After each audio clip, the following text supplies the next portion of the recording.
My press intro, and this is something that I share this PowerPoint, this slide, this presentation with my players. Patience is huge. All right, you got to have patience at the line of scrimmage. You don't want to open the gate too early or shoot an arm too early. All right, so patience is key, and don't panic. All right, don't panic at the line of scrimmage, but especially when that ball is in the air.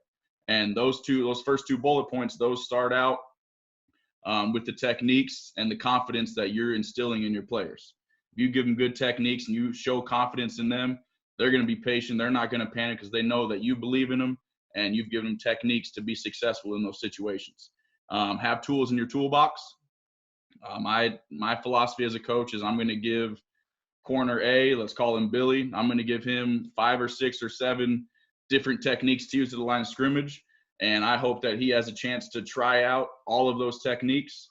And let's say he scraps 4 of them. Okay, let's master those 3 that we have left over, and let's bring them into Saturdays or Fridays or Thursdays, whenever you guys play your games. But I'm a firm believer in giving your players a lot of tools, a lot of techniques to use, and then they can decide what works best for them. All right, because a lot of players are different, skill sets are different, abilities are different. So giving them the opportunity to use different techniques is great.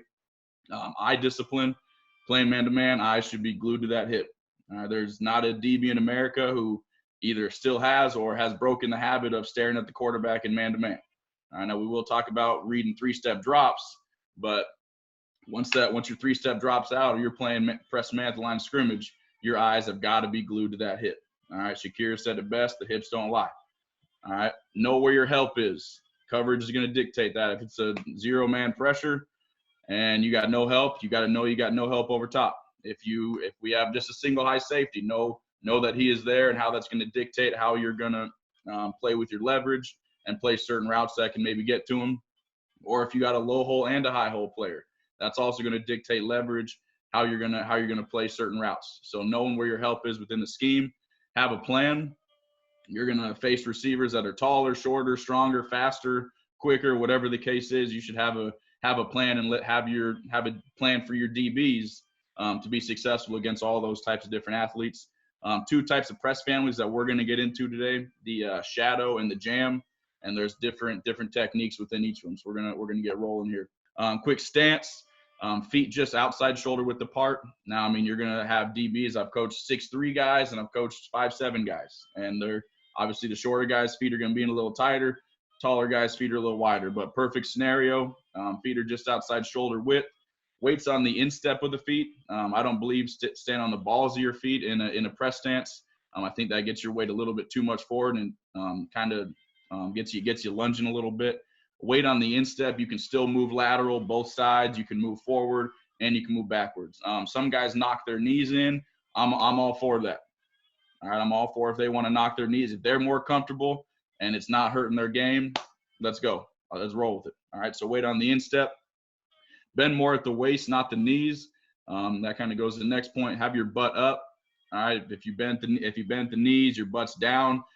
Your first movement's probably going to rock her back, or it's going to have to rock her your momentum forward, and you might lunge. All right, and then if you don't rock her back, you're going to sit in the bucket. Okay, so bend more at the waist, not the knees, and then have your hands ready to strike. Okay, I don't like hands below the knees because your first movement is to bring them up. All right, now we just wasted a quarter of a second, whatever the case is, but that's wasted time that the DB has against the receiver. All right, you guys all know as DB coaches or football in general, wasted time, wasted steps, wasted movements, those are killers, especially for a defensive side. All right, now saying all that, if you have a DB who has a kind of a weirder stance and it's a habit he can't break, but he's being successful at it, just like you're messing with a punt returner, let him play. All right, let the dude play. He's the one out there playing, but if it's fixable and he wants to get better and work on it, try to fix that stance on him. First one we're going to talk about is, out of the jam family is the jab. All right, we're starting with a square stance. You can see the picture over here to the left side. All right, ball's inside, we're right side leverage. And leverage for me is my outside eye on that receiver's inside eye. So if I'm right side leverage, my left eye with his left eye. Okay, so I'm not taking too far of an inside leverage to the point where if he speed releases me outside, I can't even get to him. Okay, now different abilities, you got to kind of tinker with it. Slower guys, you may have to work more inside to control it inside, but that's how I believe in leverage. For this technique, it's a small, probably 12-inch step with that inside foot, which for this case is the right foot. And at that same time that your inside foot stepping, you're jamming with your same foot, same hand. And when we jam, we want to use the palm of our hand, or that's the hardest part of our hand, and we want to lock out with our elbow. And there's two ways I explain to the players locking out, whether it's you punching somebody. Not a lot of guys getting fights anymore, so that might be a little bit of a dying saying. But when you punch, you want to lock out your elbow. All right, that's when you have the most power. Or the one that's more kind of makes more sense to them these days is when you're benching and let's say you're putting up 185, 225, and you're 4, 5, 6, and you're catching your breath, your arms and elbows are locked out. All right, so kind of the same situation. That's how we want to punch. We want to have that elbow locked out. The second step is very important. All right, we don't want to open the gate with our back leg. Okay, we want to still have that receiver work at a 45-degree angle. Now, if that receiver releases outside, we're going to punch still with our same right hand, and we're going to kick step out. All right, and kick step, I'll show clips of it, meaning we are not going to cross over. Our hips are not going to lock out. If that receiver wants to inside release to our jam, we're going to plop this hand down and we're going to flop our hands, and we're punching just with our opposite.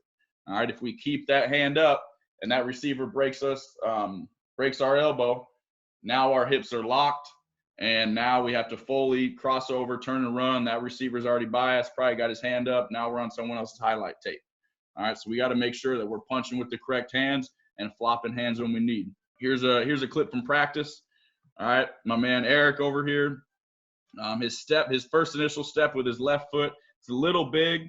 All right, but he's punching out, but his opposite leg, his right leg, all right, or leg closest to us, that thing just opens the gate, and the receiver has essentially a free release. All right, so what I would like to see, come on now, what I would like to see here is his right leg still staying lateral and working that receiver. All right, now top of the route, we got a senior trying to bully a freshman, and the freshman won. All right, but I'm not worried about the top of the route right now. I want this receiver's path to go lateral. All right, Deion Sanders said it best. When he's playing press man, he wants that receiver to have to work 3 yards, either inside or outside. All right, and by staying square, that's how we do it. All right, now this is a jam technique. This is a bump and run. It should just be a one and done. All right, so once that jam is done, you'll probably hear me say this throughout the presentation, but one, and then we're done. Now our eyes are glued to that hip. When we punch, we want to aim for shoulders and breastplates. All right, shoulders and breastplates. Do not punch at the hip. That's where all the receiver's weight's at. You're not gonna mess with this route. Up at the shoulders. That's how you knock people off their steps. All right, next one we're gonna get into is a slide. This is great for disguising leverage. Okay, so a lot of offenses, a lot of quarterbacks, receivers too. They're looking at how the defense is playing them from a leverage standpoint. So this one, the picture to our left, we're starting in a cover 2 look or an outside leverage look on the receiver, and we're going to slide into a cover 1. All right, now, obviously, since we're sliding, this is going to be tougher in cover 0 because if you guess wrong or that receiver knows you're sliding and goes away from your slide, you're going to be kind of in a trail position. Okay, so you got to be pretty choosy when you want to use this technique. Great for cover 2 or cover 3 cloud situations as the corner. But how it works is whatever way you're sliding. So in the picture, we're sliding right into our inside leverage. We're going to slide with that right foot, and we're going to throw that same right hand at the same time. All right, now as soon as that punch is thrown, that back foot should be dragging, and we're throwing our backhand now. Our right hand's off. Now our left hand's getting thrown.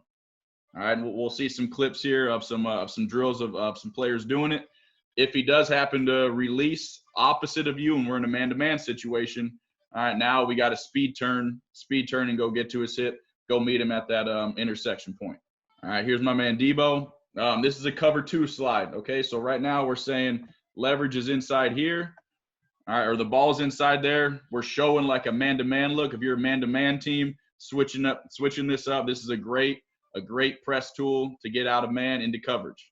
Okay, so we're showing man-to-man. Hopefully the quarterback checks to some sort of zone beater. All right, gets out of his man stuff. Now on the snap of the ball, oh, come on. Now we're sliding. Jeez, figured out. All right, now we're sliding into our cover two, into our outside leverage. Okay, so it's just a quick little, and this takes a little bit of practice. You got to be quick with your hands, getting them on, getting them off. All right, and again, we want to land our punches high. So this is us going from cover one look into a cover two. All right, now we're going to transition. Now we're going from cover two look, the one that was on the picture, outside leverage. Now we're working it to inside leverage. All right, and you'll see my man Eric here using the technique, but he's too far out of his framework. He slides too far, and you'll get a better picture of it when he finishes. All right, you see how far the arms got to get extended. That's not what we're trying to do. All right, we're still trying to be inside of his framework. We're just dicking with our leverage. Okay, we shouldn't have to reach and lunge to get to that receiver. All right, it should be just inside the framework, small 12-inch steps.